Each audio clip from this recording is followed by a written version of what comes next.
Oi pessoal, nesta aula nós vamos falar sobre coordenação em sistemas distribuídos. Nós vamos começar falando sobre exclusão mútua distribuída. Quem já pagou sistemas operacionais já deve ter escutado sobre exclusão mútua. Então, lembrando um pouquinho, quando a gente tem um sistema multithread, por exemplo, e mais de uma thread quer acessar uma mesma variável, um mesmo trecho de recurso compartilhado, caso as duas façam acesso simultâneo, tem uma chance de criar uma inconsistência nos dados. Então, dependendo da ordem que as operações em baixo nível são executadas, pode gerar uma certa inconsistência. Então, esse problema da exclusão mútua não é exclusivo de sistemas operacionais e sistemas centralizados. Em sistemas distribuídos, nós também vamos ter esse problema e de uma forma um pouco pior. Lá em sistemas operacionais, nós tínhamos algumas soluções, como as travas, os locks, os semáforos e os monitores.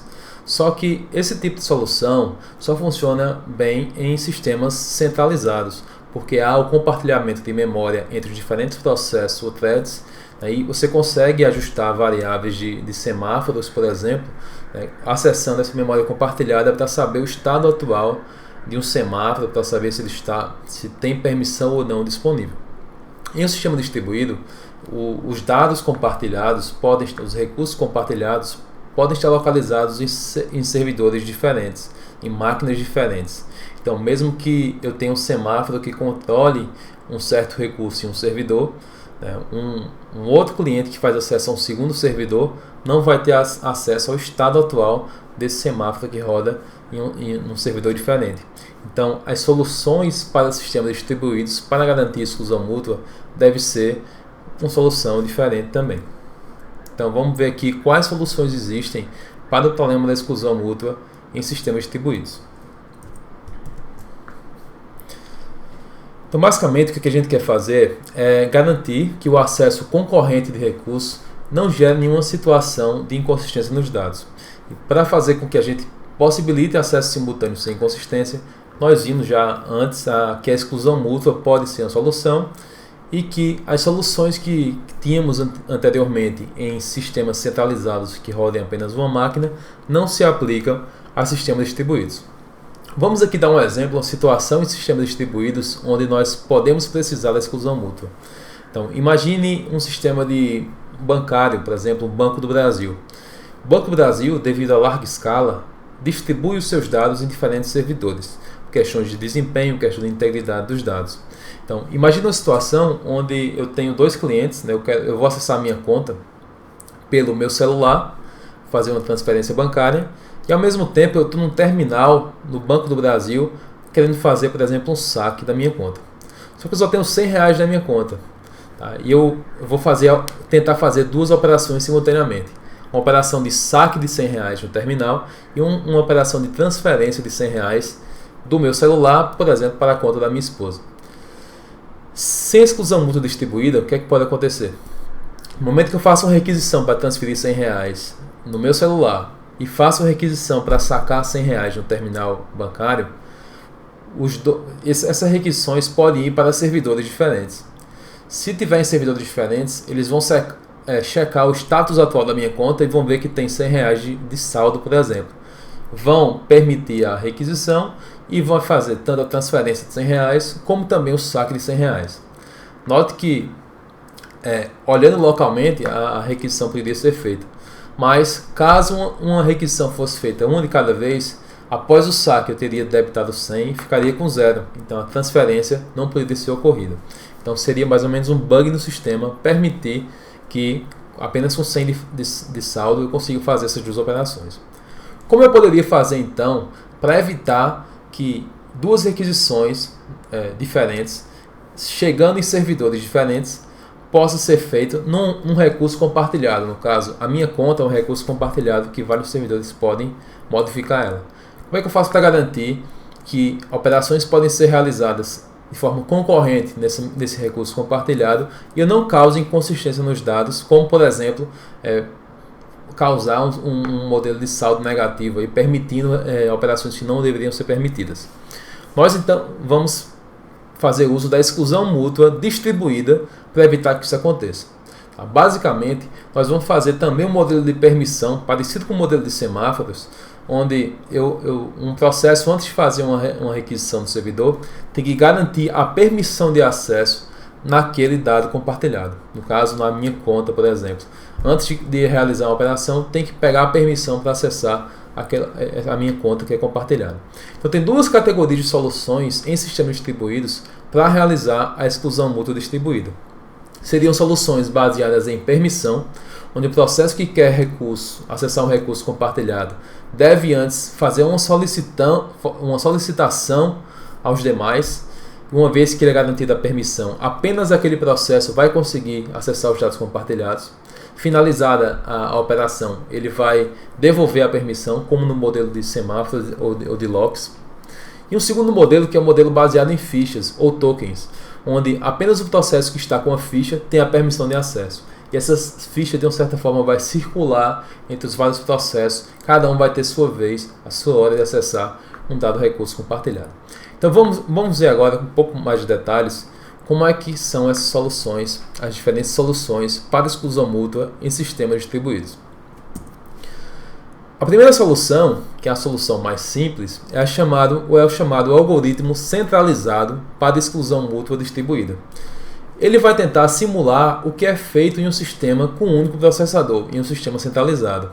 Lembrando que o sistema centralizado, eu tenho uma entidade semáforo ou lock que vai dar uma permissão para quem pede, para a thread que está pedindo, o processo que está pedindo. E uma vez que o processo termina, devolve a permissão. Então, esse sistema centralizado garante que apenas um processo por vez vai ter permissão de acesso a uma variável compartilhada, a um banco de dados compartilhado, etc. Então, a gente vai fazer como se fosse um ambiente centralizado. Nesse caso, vai existir uma figura do coordenador, que é um processo no sistema que é eleito para coordenar as permissões do meu sistema distribuído. Então, em uma certa máquina, uma das máquinas do sistema, vai ter esse processo que coordena a exclusão mútua de um sistema distribuído. Quando um processo qualquer quer acessar um recurso, ele deve pedir permissão para esse coordenador, que está talvez em uma máquina diferente, através de uma mensagem. Se a permissão ao recurso estiver disponível, o coordenador permite o acesso ao recurso através de uma mensagem de concessão de permissão. Uma vez que o processo está com permissão, ele agora vai ter acesso ao recurso que ele deseja.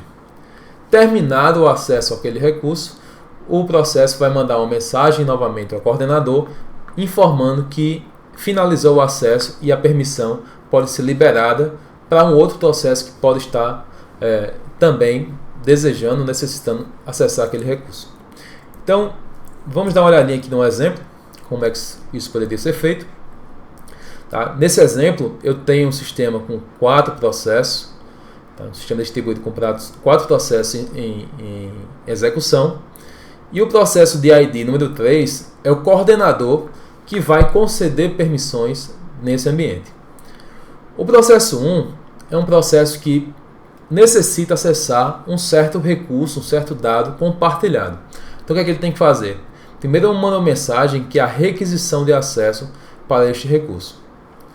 Como coordenador que controla as permissões não tinha concedido a permissão para nenhum outro processo, então a permissão estava liberada, ele vai dar uma mensagem aqui de OK para o processo 1, informando que o processo 1 tem permissão para acessar o recurso desejado.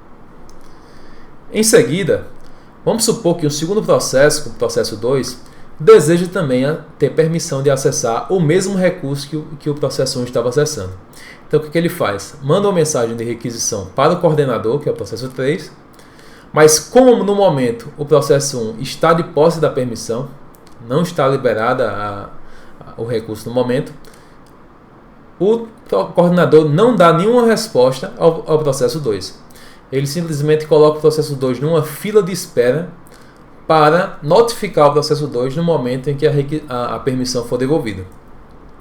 Num terceiro momento, quando o processo 1 libera a permissão que ele estava usando do recurso compartilhado, o coordenador então observa a sua fila de espera por aquele recurso, vê que o processo 2 estava aguardando aquele recurso e dá um OK agora ao processo 2, já que é a vez dele acessar o recurso. Então a permissão, depois que o 1 devolveu a permissão foi concedida ao processo 2. Então note que é um sistema bastante simples, é muito parecido com a abordagem de locks em sistemas centralizados, só que ao invés de a gente ter um lock que roda a mesma máquina do sistema centralizado, como a gente viu em sistemas operacionais, a gente vai ter um processo coordenador rodando numa máquina qualquer do sistema, de forma centralizada, vai ser responsável por conceder permissões e devolver, e fazer uma fila de quem está interessado e concedendo permissões uma por vez para garantir a exclusão mútua. Quais são então as vantagens e as desvantagens deste modelo centralizado? Primeiro, com certeza, é um modelo muito simples de ser implementado. Tá? É fácil de entender, fácil de implementar. Tá? O entendimento dele é muito simples. Também é um algoritmo justo, porque ele vai seguir uma política, pode seguir uma política de first come, first served, tá? Ou FCFS, onde o primeiro a chegar é o primeiro a ser atendido. E ele vai acumulando os processos que chegam em seguida numa fila e pode conceder permissões, um de cada vez, de acordo com a ordem em que as requisições foram solicitadas. Também como é previsto no FCFS, no mecanismo FCFS, não vai haver a inanição ou starvation. Por quê? Em um dado momento, cada processo vai ter a sua vez. Se eu seguir a ordem dos processos, cada processo vai ter permissão em um certo momento para acessar o recurso desejado. A não ser, claro, que tenha algum tipo de falha, um processo segure a permissão por muito tempo, mas são outros detalhes. Independente disso, cada processo vai ter a sua vez, tá, para poder acessar o recurso que deseja através das permissões. Bem, quais são então as desvantagens do algoritmo centralizado? Primeiramente, como todo sistema centralizado, ele tem apenas um ponto de falha. O que seria um ponto único de falha? O coordenador que vai gerenciar as permissões, caso ele falhe, o sistema todo fica fora do ar. Claro, todos os dados compartilhados não vão poder ser acessados, pois nenhuma outra máquina, nenhum outro processo vai conseguir ter a permissão de acesso àquele recurso compartilhado. Tá? Tem algumas formas de lidar com esse tipo de falha do coordenador. Por exemplo, a gente vai ver numa próxima aula sobre algoritmos de eleição de líderes ou eleição de coordenadores em sistemas distribuídos. No momento em que um coordenador falha, pode haver uma nova eleição para escolher um outro processo que vai passar a coordenar e gerenciar as permissões de um sistema. Tá? É uma solução, mas mesmo assim ainda vai ter algum período aí de indisponibilidade do sistema até que o sistema normalize com um novo coordenador. Um outro problema é que ele vai ser um ponto único, né, de acesso do sistema e pode se tornar um gargalo do sistema de desempenho, dependendo da quantidade de permissões que são requisitadas nesse sistema. O sistema de larga escala, ter apenas um coordenador concedendo permissões, pode se tornar inviável devido à grande quantidade de mensagens que ele pode receber. Pode se tornar muito lento e pode demorar e ter uma carga muito grande de mensagens, podendo cair o sistema ou se tornar com um desempenho muito indesejado. Tá? Então pode ser um problema no sistema de larga escala ter apenas um coordenador fazendo toda essa gerência. Além disso, às vezes é difícil distinguir se um coordenador que não responde a uma requisição de permissão está inativo, ou seja, ele caiu e falhou, ou se apenas a permissão foi negada, a permissão não foi concedida ainda. Então, se o coordenador não me respondeu, será que alguém já está de posse da permissão e por isso ele não me respondeu ainda? Ou será que ele falhou e por isso ele não me respondeu? Tá? Claro que tem alguns mecanismos que podem ajudar a ter essa distinção. Por exemplo, o servidor poderia informar quando a permissão é negada, mas também exige aí esse tipo de cuidado a mais para que essa distinção seja feita. Bem, então como é que a gente consegue melhorar um pouco o algoritmo centralizado para diminuir um pouco, reduzir um pouco os seus problemas? Com base no problema de existir um único ponto de falha no algoritmo centralizado, surgiu uma proposta de um algoritmo descentralizado.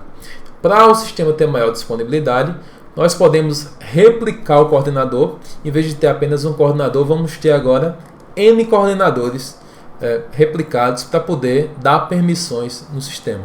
Então, por exemplo, podemos ter 5 coordenadores disponíveis para poder controlar as permissões do sistema. Nesse modelo, para que um um processo tenha permissão de acesso a um recurso compartilhado, ele precisa garantir e receber a maioria dos votos dos coordenadores. Tá? O que é a maioria? Por exemplo, se eu tenho 5 coordenadores disponíveis, para ter a maioria dos votos, eu tenho que ter pelo menos 3 votos, 3 permissão de 3 coordenadores desse sistema. Então, resumindo aqui matematicamente, o M, que é a quantidade de votos que eu recebo com a permissão garantida, tem que ser maior do que N sobre 2. N é a quantidade de réplicas que eu tenho de coordenadores. Dividindo isso por 2, eu tenho, né, a metade a metade dos votos. Eu tenho que garantir pelo menos a metade dos votos dos coordenadores. Então tem que ser maior do que a metade. Não pode ser exatamente igual à metade. Então, se eu tenho 4 coordenadores, eu tenho que ter mais de 2 votos. 2 votos não adianta, eu tenho que ter 3 ou mais. Tá? Então, o que acontece se eu peço permissões para os meus coordenadores e não tenho a maioria dos votos? Se eu não conseguir maioria, eu vou, depois de um tempo, tentar novamente, depois de algum tempo aleatório. Tá? Esse tempo aleatório é para evitar que várias pessoas tentem ao mesmo tempo requisições com vários coordenadores, não consigam e ficam sempre nessa repetição, no mesmo intervalo de tempo, tentando novamente. Então, no tempo aleatório, a gente vai lá e tenta novamente garantir a maioria dos votos. Então, vamos aqui dar um exemplo, né, de situações onde clientes vão querer permissões de acessar recursos compartilhados no modelo descentralizado. Nesse primeiro exemplo, nós temos apenas um cliente, um processo que está desejando requisitar uma permissão em um sistema de exclusão mútua descentralizada, que eu tenho 5 coordenadores que estão dando permissões nesse sistema. Então, o processo 1, o que ele faz? Tem que solicitar a permissão para todos os coordenadores do sistema. Os coordenadores vão concedendo, então, permissões, caso as permissões estejam disponíveis. Como o processo 1 é o primeiro a chegar, ninguém está com a permissão do recurso que ele deseja acessar, então todos os coordenadores dão permissão ao processo 1 de acesso ao recurso que ele deseja. Como eu tenho 5 réplicas, será que o processo 1 conseguiu a maioria dos votos? A gente pode checar. O processo 1 conseguiu 5 votos, então o M de 1 é igual a 5. 5 votos que ele recebeu é maior do que N sobre 2, a quantidade de réplicas sobre 2. Sim, 5 votos é maior do que 2,5, que é a metade da quantidade de réplicas do meu sistema.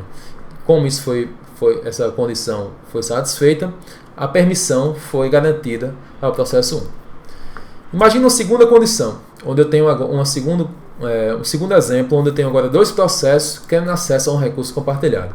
O processo 1 e o 2. Os 2 processos, então, devem solicitar a permissão para todos os coordenadores. O processo 1 faz esse pedido para todos. O processo 2, da mesma forma, faz um pedido, uma solicitação a todos os coordenadores. Bem, nesse caso, dependendo da ordem que as requisições chegam nos coordenadores, dependendo da qualidade da rede, da conectividade entre eles, pode acontecer uma situação onde parte dos coordenadores concedem permissão para um processo, pois as requisições, por exemplo, chegou a primeira requisição deles, e um outro pedaço, outra parte dos coordenadores concede permissão para um outro processo, pois recebeu primeiro as requisições desse segundo processo. Nessa situação, o que vai acontecer? Será que eu vou ter uma inconsistência onde mais de um processo vai ganhar a permissão de acesso a um dado compartilhado? Vamos ver. Nesse caso, o processo M1, processo 1, recebeu 3 votos, e com 3 votos ele teve mais do que 2,5, que é aqui a metade da quantidade de réplicas. Então ele teve sim a garantia, a permissão de acesso a dados compartilhados. Já o processo 2 teve apenas 2 votos, do coordenador 4 e do coordenador 5. Os outros não concederam a ele porque já tinham concedido a permissão para o processo 1. Como ele teve apenas 2 votos, 2 é menor do que 2,5, que é a metade da quantidade de réplicas disponíveis. Nesse caso, o processo 2 não obteve, tá, a permissão de acesso aos dados. Tá? Apenas o processo 1 garantiu o acesso aos dados compartilhados. O que o processo 2 vai fazer? Vai esperar um tempo. Depois de um tempo aleatório, ele vai lá e dispara novamente a requisição para todos os coordenadores, para tentar novamente o acesso aí à maioria dos votos para ter uma permissão de acesso aos dados. Eventualmente, quando o processo 1 devolver a permissão, o processo 2 vai tentar a maioria e vai conseguir, vai também ter o acesso aos dados no futuro. Tá? Então, por enquanto, ok, quem teve a maioria dos votos conseguiu ter a permissão do sistema. Mas imagine um cenário onde eu tenho, por exemplo, mais de 2 processos requisitando. Um exemplo com 3 processos requisitando a permissão de um sistema descentralizado. Nesse caso, suponha que o processo 1, 2 e 3 manda requisições para todos os coordenadores e ao final a gente tem uma situação como essa. O processo 1 ganhou 2 votos do coordenador 1 e do 2. O processo 2 recebeu também 2 votos, 2 permissões do coordenador 3 e do coordenador 4. E o processo 3 recebeu permissão apenas do coordenador 5. Então, será que alguém conseguiu garantir a permissão de acesso aos dados compartilhados nessa situação? O processo 1 recebeu apenas 2 votos, que é menor do que a metade da quantidade de réplicas, que é 2,5. Então, não ganhou permissão. O processo 2 recebeu 2 votos, que também é menor do que 2,5 e não ganhou permissão. E o processo 3 recebeu apenas 1 voto, que também é menor do que 2,5 e não ganhou permissão. Então, temos a situação onde ninguém recebeu permissão de acesso a um recurso compartilhado. O que vai acontecer aqui? Cada um desses processos vai gerar um número aleatório de espera e depois desse tempo aleatório vai tentar novamente a requisição a todos os coordenadores para ver se consegue, por exemplo, que a mensagem chegue primeiro na maioria e receba a maioria dos votos e consiga ter acesso a esse sistema. O problema é que quanto mais processos querem requisitar requisições, querem requisitar permissões dos coordenadores, se a quantidade de clientes requisitantes for muito alta, a chance de a maioria dos votos nunca ser alcançada. Você conseguir mandar requisições primeiro só para parte dos coordenadores nunca atingir uma maioria, porque muitos processos estão pedindo ao mesmo tempo essa mesma permissão, tá? E nunca ninguém consegue atingir mais da metade dos coordenadores, né, antes do que outros também que estão mandando mensagem com muita frequência também ao mesmo tempo. Então, a vantagem do algoritmo descentralizado qual foi? A gente tornou a solução centralizada menos vulnerável a falhas de um único servidor. Por exemplo, num sistema com 5 coordenadores, eu preciso de pelo menos 3 votos para garantir permissão. Então, se até 2 coordenadores falharem, eu ainda consigo obter maioria dos votos. Então, num sistema com 5 réplicas, eu tolero falha de até 2 coordenadores falhando, meu sistema continua funcionando ainda. Tá? Se falhar 3, eu já não consigo ter maioria. O que eu poderia fazer então? Ter mais réplicas. Sistema com 7 réplicas, se 3 falharem, eu ainda tenho maioria, que são 4 possíveis. Então note que com a quantidade razoável de servidores, de coordenadores, eu consigo tolerar falhas no sistema, mesmo que alguns falhem, o sistema ainda continua concedendo permissões no sistema. Então, essa seria uma das vantagens do descentralizado. Tá? Ele não tem mais um único ponto de falha. Tá? Ele tolera algumas falhas de alguns coordenadores, dependendo da quantidade de réplicas que eu tenho de coordenadores. Qual a desvantagem dele? Bem, uma das contras é que ele não protege contra o starvation ou inanição. O que isso quer dizer? Pode acontecer uma situação onde ninguém consegue ganhar permissão e vai ficar lá o sistema muito tempo, os processos tentando pegar a permissão e a permissão nunca é concedida. Então ele vai, por exemplo, morrer de inanição, morrer de fome porque não consegue ter um progresso no sistema. Tá? Pode acontecer um momento em que ninguém consegue ganhar permissão e fica nesse loop aí sem ninguém conseguir acessar o sistema. Principalmente se muitos dos processos querem acessar o mesmo recurso simultaneamente. Então ninguém vai conseguir a maioria dos votos em nenhum momento e vai ficar o recurso ocioso sem uso. Tá? Também existe uma chance, mesmo sendo muito baixa, de 2 nós terem acesso simultâneo ao mesmo recurso. Isso pode acontecer em caso de um servidor coordenador que concedeu a permissão para um certo cliente. Tá?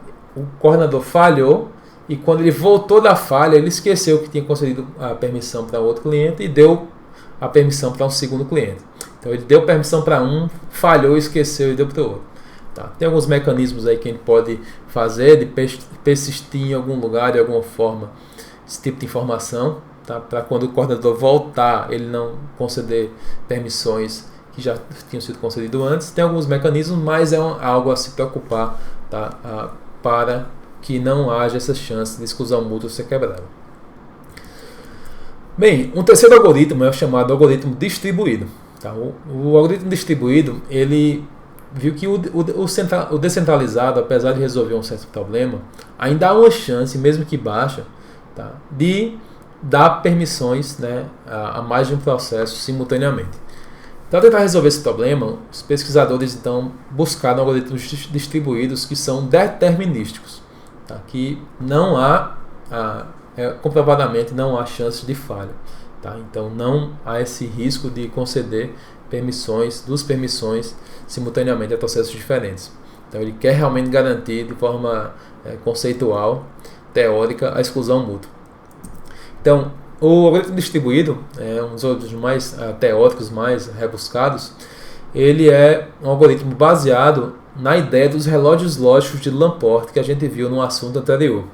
Então ele basicamente vai explorar a ideia de ordenação total de eventos, de multicast totalmente ordenado, com base nos relógios lógicos, no tempo lógico de cada processo.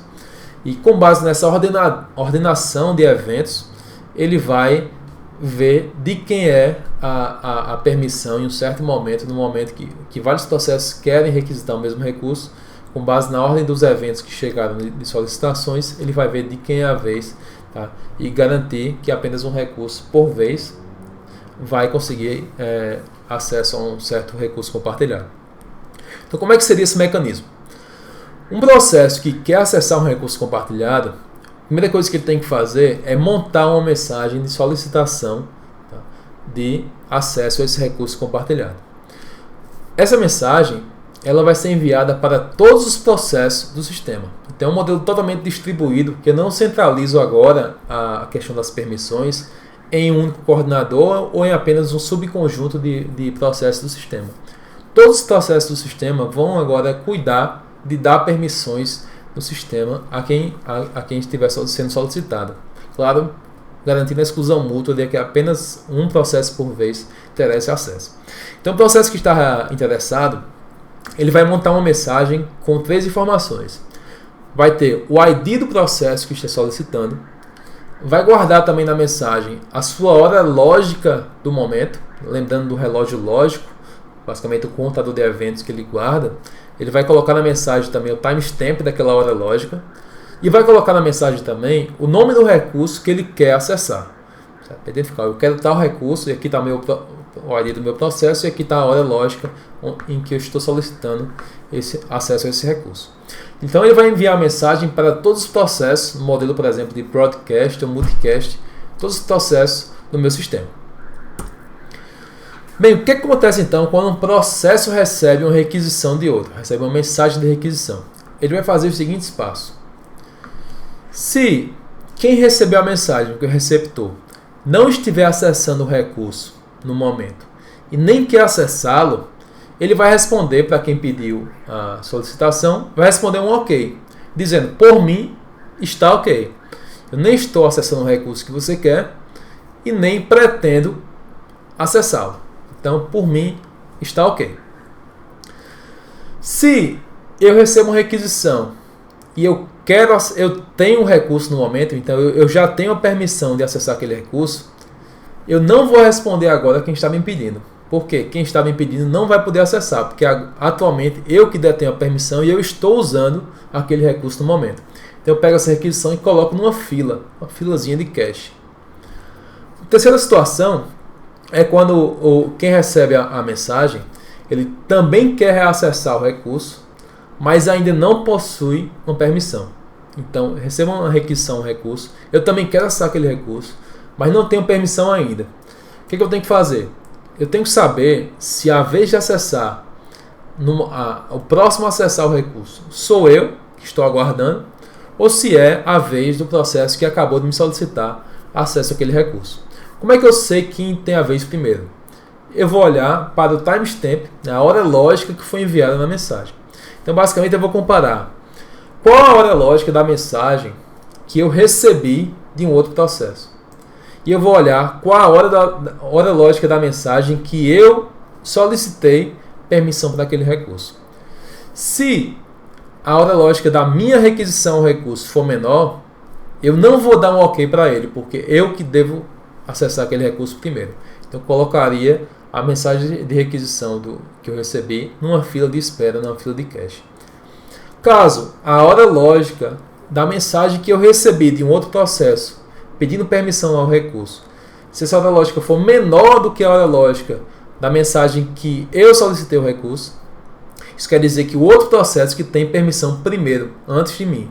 Então eu responderia um OK a esse processo dizendo: por mim a vez é sua, porque eu também tenho desejo de acessar o recurso, mas você tem a vez primeiro, porque a sua hora lógica é menor do que a minha.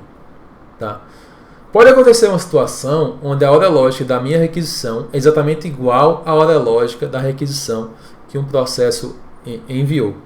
Tá? Nesse caso, a gente pode fazer o desempate de acordo com o ID do processo. Então, lembro que na mensagem junto do timestamp, que é a hora lógica, vem também o identificador do processo. Então, nesse caso, para desempate, o processo que tem menor identificador geralmente é o que vai ter prioridade. Então, se deu empate na hora lógica, se o outro processo tiver menor identificador, o ID for menor, eu vou dar um OK para ele dizendo que ele tem uma permissão na minha frente. Tá? Então, é assim o mecanismo de como quem quer manda requisições, como é que cada processo age ao receber requisições. Então, afinal, quem vai ganhar a permissão? Em que momento eu vou conceder a permissão ao processo? Um processo remetente, ele que mandou requisições para todos, vai aguardar o recebimento da resposta de todos os outros processos. No momento que eu tenho um OK de todos os processos do sistema, isso quer dizer que eu tenho permissão de acesso ao recurso que eu solicitei.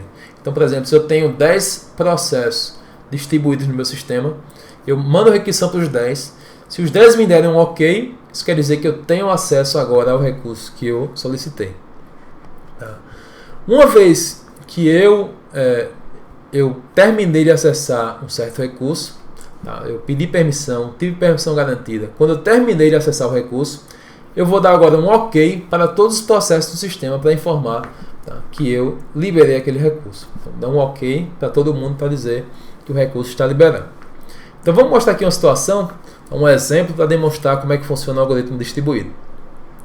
Vamos supor que a gente tem 3 processos nesse meu sistema. Processo 0, processo com ID 1 e processo com ID 2.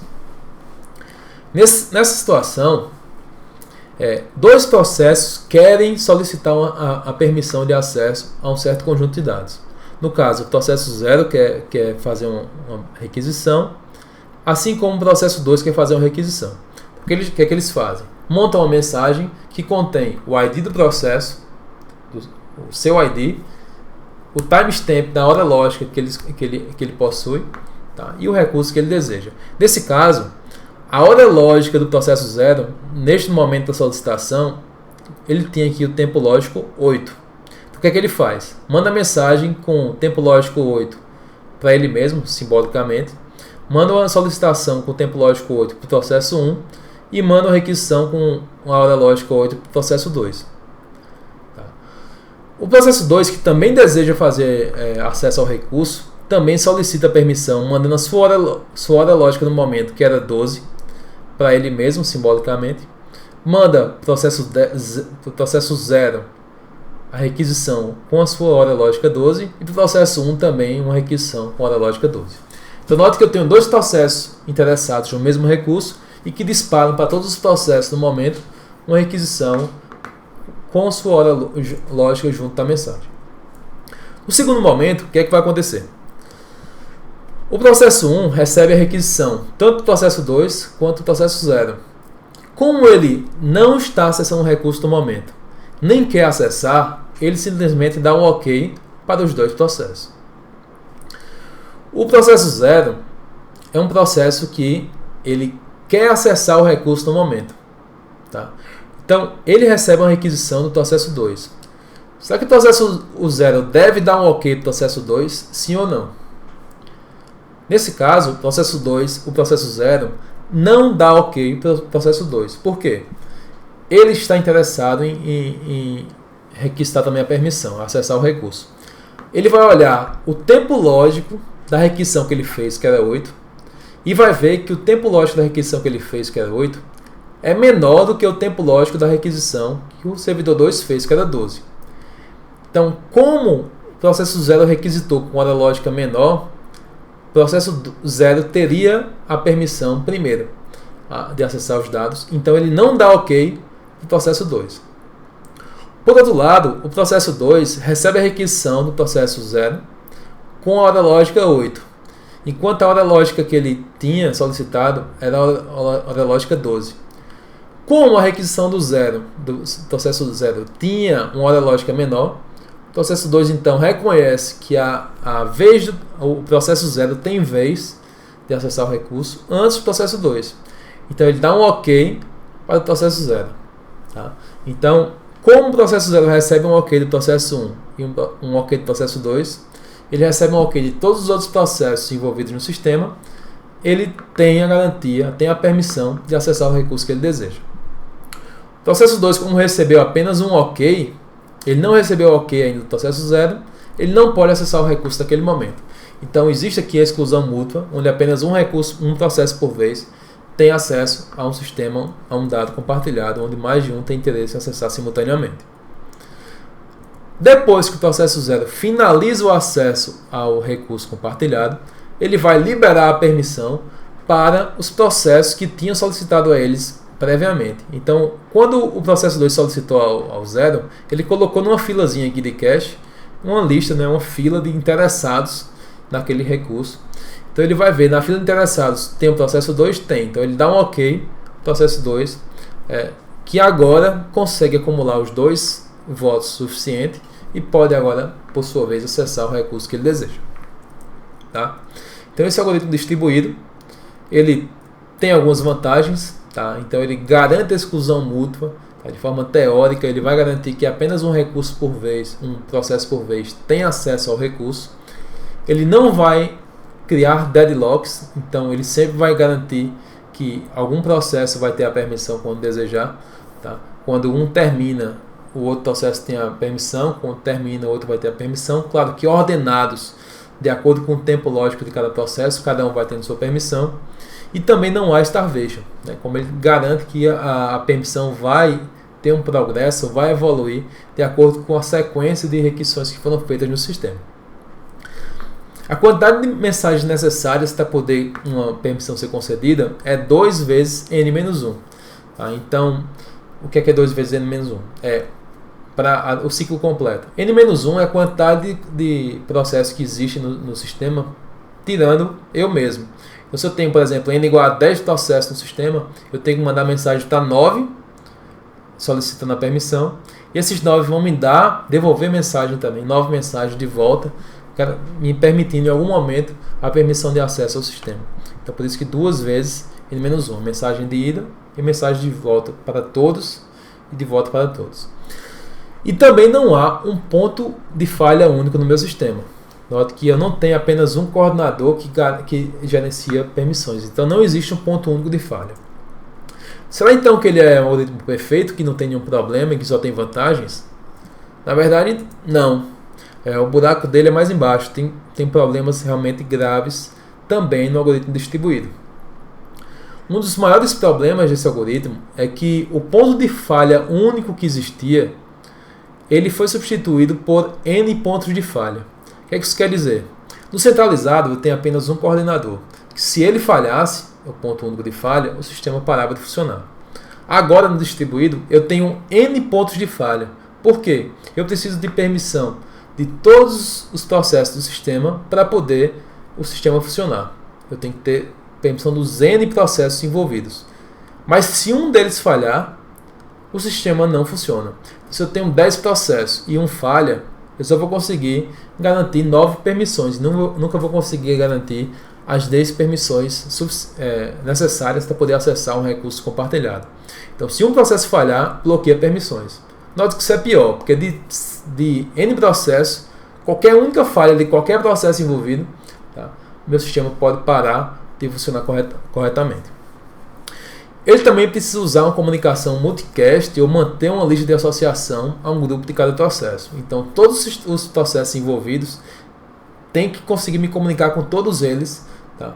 E dependendo do tipo de sistema, se os processos entram e saem com muita frequência, fica muito difícil manter esse grupo, né, de mensagens sendo trocadas para todos os envolvidos no sistema. Tem que sempre ficar mantendo atualizado quem entrou, quem saiu, para ter a quantidade N de processos envolvidos sempre atualizada e não ter problema de ter processos a mais ou a menos do que a quantidade de permissões que eu espero ter para garantir permissões. Então é um algoritmo que vai funcionar melhor com poucos processos que se mantêm estáveis por muito tempo. Tá? Sistemas que variam muito ou de larga escala vai ter problemas de desempenho ou questão de manter essa lista de processos envolvidos. Ok? Bem, por último, vamos falar aqui sobre o algoritmo baseado em Token Ring. Né? Um baseado em fichas. O Token Ring é um baseado em fichas em formato de anel. Ele basicamente vai montar uma rede lógica de processos. Basicamente, os processos que se envolvem aqui nesse tipo de sistema vão manter uma rede lógica em formato de anel. Basicamente, é uma lista circular dos processos que estão envolvidos nesse sistema. Então, é um algoritmo bastante simples, onde eu tenho uma ficha, que é o token, que vai ficar circulando nessa lista circular aqui, tá? De processo em processo. Então, basicamente, o processo, em um certo momento, tem a ficha. Se ele tem o token na mão, se ele tem a ficha no momento, isso quer dizer que ele tem permissão de acessar o recurso associado àquela ficha. Então, ele tem a permissão e pode acessar naquele momento. Caso ele queira acessar aquele recurso, tendo a ficha, ele pode acessar à vontade. No momento que ele para de acessar o recurso, ele passa a ficha adiante. Sempre na lista circular. Se um processo recebe o token, está de posse do token no momento, se ele não quer acessar o recurso, ele passa a ficha adiante. Não quer acessar, passa a ficha adiante. Não quer acessar, passa adiante. Chegando um processo que quer acessar, quando ele está com a ficha, ele pode acessar o recurso, porque ele tem a permissão no momento, já que ele tem a ficha. Então, se o processo quer acessar um certo recurso, ele simplesmente tem que aguardar a ficha circular chegar na vez dele. Quando a ficha chegar naquele processo, ele vai ter acesso ao recurso que ele deseja. Então, note que é um sistema com ideia muito simples, tá? E de uma certa forma, um sistema muito eficiente, porque basta esperar a fila circular para chegar a vez de um processo acessar o sistema. Então, a ideia é simples e, de certa forma, eficiente. Tá? Tem alguns detalhes, né, que sempre que algum processo falha, eu tenho que reconfigurar o anel. Se novos processos um novo processo entra, eu tenho que inserir ele nesse formato lógico de anel. Se um processo sai, eu tenho que reconfigurar para fechar novamente o anel e manter sempre essa minha forma lógica, tá, de manter todo mundo no loop da circulação do anel, da ficha. Tá? Mas, resolvendo isso direitinho, é um sistema relativamente eficiente. Qual seria aqui uma limitação desse tipo de sistema? Quando o sistema tem pouca solicitação de acesso a um certo recurso compartilhado, note que a ficha pode ficar circulando aqui com muita frequência, né, entre os processos, sem nunca ter alguém interessado. Então ele vai ficar circulando aqui a lista com frequência, circulando, de forma desnecessária. Eu vou estar trocando mensagens aqui na minha rede, simplesmente circulando uma ficha, mesmo que ninguém esteja interessado em acessar um recurso em um certo momento. Então, sistemas que têm pouca carga, têm pouco acesso a dados compartilhados, termina sendo ineficiente, porque a ficha vai simplesmente ficar circulando sem que ninguém faça uso dela. Só eventualmente, uma vez perdida, alguém vai ter posse da ficha para poder acessá-la. Mas sistemas que têm uma certa carga, uma carga suficiente, onde com muita frequência alguém quer acessar o recurso compartilhado, é um algoritmo que faz sentido, é simples e é muito eficiente nesse tipo de situação. Ok? Então, para fechar, para finalizar, apenas um pequeno resumo dos 4 algoritmos de exclusão múltipla que a gente viu. Então, temos aqui os 4 algoritmos e temos aqui algumas características deles. Por exemplo, quantas mensagens devem ser trocadas no algoritmo para conseguir obter a permissão, né, de um certo recurso compartilhado e devolver a permissão. E essa segunda coluna que mostra qual o atraso antes da entrada. Quantas mensagens eu tenho que trocar para começar a acessar aquele recurso. Então vamos ver aqui, por exemplo, algoritmo centralizado, o ciclo total de obter permissão e devolver necessita 3 mensagens.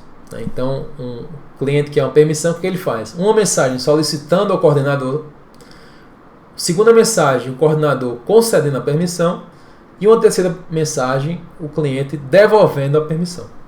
Tá? Então, com 2 mensagens, ele requisita e obtém a permissão. O descentralizado, por sua vez, eu tenho uma quantidade M de réplicas no meu sistema. No caso, o M também pode ser, por exemplo, a maioria de votos necessários. Então, eu tenho que ter 3 mensagens também de solicito, recebo permissão e devolvo. Só que isso não vai mais apenas para um coordenador, mas isso aqui vai ser multiplicado por M, que M é pelo menos a maioria dos coordenadores. Então, se a maioria for 5, eu tenho que mandar 3 mensagens de solicitar, receber e devolver 5 vezes. Então, 3 vezes 5, 15. Só que nós vimos que eu posso, em um certo momento, não conseguir maioria dos votos, porque eu vou ficar solicitando com frequência. Se vários outros usuários querem também a permissão, pode ser que nenhum atinja a maioria. Então, esse K vai representar a quantidade de tentativas que eu vou fazer, em média, né, para conseguir atingir a maioria dos votos. Então, se eu tenho 5 coordenadores, cada um mandando 3 mensagens, né, para fazer um ciclo de permissões, já daria 3 vezes 5, 15. Com uma tentativa só. Com 2 tentativas, já são 30 mensagens trocadas. Se forem 3 tentativas, por aí vai, 45 mensagens. A quantidade de mensagens trocadas pode ser muito grande. Então, é um sistema que pode causar inanição e pode ter uma baixa eficiência no sistema onde muitos processos solicitam simultaneamente a mesma requisição, a mesma permissão, tendo que ter vários ciclos. No distribuído, eu tenho 2 vezes n-1 mensagem no final. Por que 2 vezes? Eu vou mandar n-1 mensagens para solicitar a permissão, tá? n-1 processos, que são todos menos eu, uma mensagem, e n-1 ok de volta no momento em que a mensagem, a permissão é concedida. Tá? Então, um sistema que pede a todo mundo e todo mundo me dá um ok. E uma deficiência dele é que qualquer processo que caia no sistema vai impossibilitar a concessão de permissões desse meu sistema. E por último, a gente viu o token ring, que a quantidade de mensagens para poder obter permissão e devolver permissão varia muito, pode ser de 1 a infinito. Qual seria a quantidade igual a 1? Igual a 1 é quando eu dou sorte no momento que a ficha está passando por mim, no momento que eu tenho a ficha na mão, eu preciso exatamente naquela hora acessar um recurso compartilhado. Então, apenas uma mensagem é necessária porque eu já tenho a permissão, no momento que eu termino, eu passo ela para frente. Então, apenas uma mensagem para poder devolver a permissão. E para poder ter acesso ao sistema de 0 a n-1. Porque no melhor caso, eu consigo ter acesso ao recurso com 0 mensagens, porque ela já está em minha posse, a ficha já está comigo. No momento que eu quero acessar, a ficha está comigo, eu já tenho acesso. N-1 é o pior caso, que eu não precisava acessar o recurso compartilhado, eu tinha a ficha na mão e passei ela adiante. No momento que eu passei para o próximo processo no anel, eu tive a necessidade de acessar o recurso compartilhado. Então eu tenho que aguardar n-1 voltas, né, dar uma volta completa no anel até chegar novamente em mim, para eu poder ter acesso ao recurso que eu desejo. Os problemas que pode ter no token ring é a ficha ser perdida, um processo falhar com a ficha na mão, por exemplo, todo mundo vai ficar aguardando a ficha que o processo falhou, tá, com aquela ficha. Então tem mecanismos aí de saber, por exemplo, como introduzir uma nova ficha no sistema e invalidar uma ficha anterior que o processo perdeu no meio do caminho. Ou um processo cair também, ter que refazer o anel, ter que reconfigurar a estrutura lógica de anel. Ok, pessoal? Então, é isso que temos para hoje. Até a próxima.